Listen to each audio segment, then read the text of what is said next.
Então, é esse chamado para Ele que nos impulsiona para fazer o que Ele quer, do jeito dele, porque nem tudo que é legítimo é para nós, né?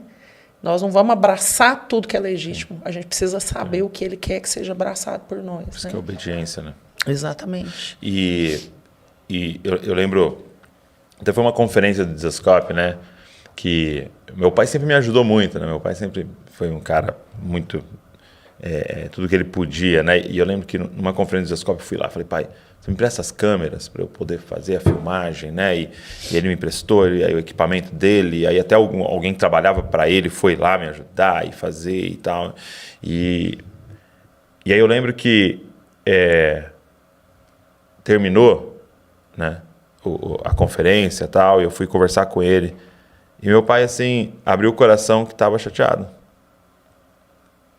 Por quê? Porque ele estava precisando de uma ajuda em algo e eu nunca reparei que ele estava precisando de ajuda naquilo. E eu nunca perguntei. E foi quando o Senhor me flechou dizendo assim, cara, chega de ser menino. De abordar o seu pai somente para dizer, pai, eu estou com esse problema, pai, eu estou precisando disso, pai. E aí ele começou a me desafiar, e era em relação também ao meu pai, mas muito em relação a ele. Você teria a coragem de me perguntar qual que é o seu problema, Deus? Em que eu poderia ser uma solução em Bragança? Qual que é a sua dor, Senhor? Que eu poderia... E eu lembro que eu ministrei isso, porque foi uma ministração sobre maturidade. E no final, um menino me abordou, né? E ele estava assim, muito em contato, estudando e tal. Ele falou assim, desculpa, eu não concordo. Deus sofrendo. A dor de Deus é soberano, ele não tem dor. Eu falei, moço, e eu lembro que eu usei exatamente esse exemplo. Eu falei, tem uma criança sendo abusada agora em algum lugar. Você acha que o Deus de amor não está sofrendo? Entendeu? Ele está sofrendo. E aí alguém teria coragem de perguntar, o que é que, Senhor? Compartilha comigo os teus sofrimentos. Para que de alguma forma, em uma pequena porção pudesse ser resposta àquilo. Uhum. Mas entra muito num lugar de você estar satisfeito, né? É tipo, Senhor, tá bom, não me falta mais nada. Tem o Senhor. O que você quer que eu faça? Exatamente. E uma coisa que eu queria falar com você, assim, Douglas, o pessoal que está nos ouvindo, né? A gente hoje está ligado, nós estamos ligados a Jocum, ali em Almirante Tamandaré, a nossa base, né? E o nosso fundador, que é o Loren Cunningham, ele foi diagnosticado recentemente com um câncer bem severo, né, com grandes proporções. E todo mundo ali, o Concílio Internacional, né, junto dele, já falando em quem vai substituí-lo, como que vai ser, e ele ardendo de paixão por um último projeto, um último suspiro, antes de ir para casa, né? E aí ele trouxe para nós algo que a gente entende ser dor do coração de Deus nesse momento, que é a carência bíblica. Então, ele tem a carência bíblica no sentido de tradução. Né? Então, essas 8.000 línguas. São 8.000 línguas que não possuem, algumas não têm absolutamente nada, outras vão ter pequenas porções, né? E, coincidentemente, essas línguas também estão relacionadas aos povos não alcançados, né? Então, ele traz e ele derrama sobre nós. Então, a gente tem esse encargo agora de olhar para esse povo que não tem acesso às escrituras e falar como a gente pode erradicar essa carência bíblica, né? Então, tem surgido aí, não é algo novo, mas agora tem ficado muito mais alto, a questão da tradução oral. Tá. Né? Que são pessoas que vão dedicar a sua vida no meio de um povo, ao lado de um nativo, não traduzindo de forma escrita, apesar de ser um trabalho lindo, né? E muito necessário, mas muito relevante. Você falou para mim que levaria 20 e poucos anos. Você entrar, conhecer a cultura, aprender o alfabeto, adequar o alfabeto, a linguística ali, e ver como que funciona culturalmente falando, né? E a tradução, isso vai demandar muito tempo, mas a tradução oral, você pega um povo e começa a fazer aquilo que no Velho Testamento era feito, né? Recontar a história de pai para filho, de avô para neto e aquela coisa toda. Então, esse é um desafio também muito contemporâneo.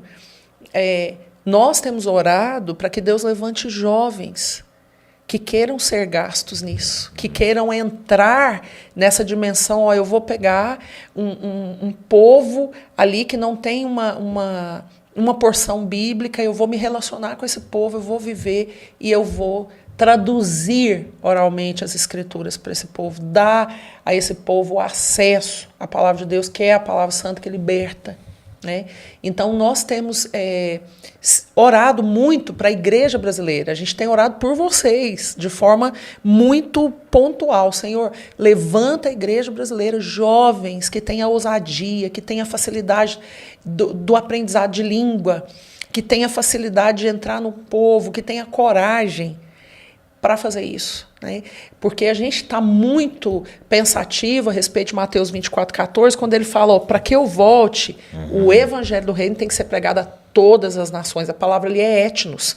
Fala de grupos distintos, com língua distinta, com cultura, com costumes, com crenças distintas. Né? Então, nós queremos casar. Mas ele já falou assim, para que o casamento aconteça, o evangelho do reino tem que ser pregado a toda etnos. Né? Aí Pedro, na carta dele, pega e fala assim, uma carta escatológica, ali, a segunda carta de Pedro, ponto 3 ali, ele está dando aquela dinâmica da escatologia, e ele fala, quanto a vocês, eu quero que vocês tenham um procedimento santo, ansiando e apressando o retorno de Jesus. Então, assim, tem uma forma de apressar, tem maneiras que nós podemos apressar, e uma das maneiras passa pela questão da proclamação, do avanço da proclamação. Então, e aí se alguém está queimando o coração de alguém aqui, você falou jovens, aí ou até que não seja jovem, não tem problema. Não precisa, é jovem de espírito. O que ele poderia fazer? Então, eu quero fazer um desafio, né, para as pessoas que estão nos ouvindo e de repente falam, eu quero saber mais sobre isso. Então, nós vamos deixar disponível aqui no site, o link, na né? descrição. Você vai entrar, esse link é um link super atual, vai mostrar como é que está o andamento em várias línguas, e também você pode pegar 2 dos nossos pontos aí do como você vai ser mobilizado e você pode se colocar como intercessor. Hoje nós temos 8.000 línguas e o nosso desafio é pelo menos 4 intercessores por cada língua. É você orar até que a Bíblia seja traduzida. Até que. É o seu compromisso. E lá você vai clicar e falar, eu sou um desses intercessores. Que legal. Então nós estamos aí com o encargo de levantar pelo menos 32.000 intercessores. E eu acho que a gente consegue. Eu tenho fé para isso. Conseguir. Muito bom, muito bom. Então eu vou deixar o link aqui, tá? Para você poder acessar e já conhecer mais e também poder se envolver até mais do que a oração também. Você orar, você é um intercessor, mas quem sabe você não é um dos chamados para responder a própria oração. E também até queria adicionar a você que está nos ouvindo, e Deus te deu esse dom de produzir riquezas, de empreender e tal, e você quiser, de alguma forma, contribuir com tudo isso também. Logicamente, isso requer investimentos, gastos, idas, e estudos e acesso também, você poder conhecer mais sobre isso, quem sabe também ser alguém que vai patrocinar tudo isso. Né? E um ponto interessante, Douglas, é que se alguém que está nos ouvindo sente essa ardência interior, né, e fala, eu gostaria de ser treinado para. A Jocum hoje tem uma base em Porto Velho com essa tônica. Treinar para tradução oral. É mesmo? Em Porto Velho? Em Porto Velho, ali com a Cleo, com o time dela, e é para essa tônica. E o Loren acionou Brasil através de Porto Velho e falou, eu creio que o Brasil tem um papel muito significativo na tradução oral para os povos. Então, a gente tem como treinar também. É um curso, não é um curso comprido, né? É um curso bem focado e que vai dar também a experiência de campo, porque Porto Velho tem uma riqueza ali de etnias, né? Que não são alcançadas ali nas redondezas e até mesmo que a tradução está acontecendo. Então, a gente pode ajudar nisso. Muito bom.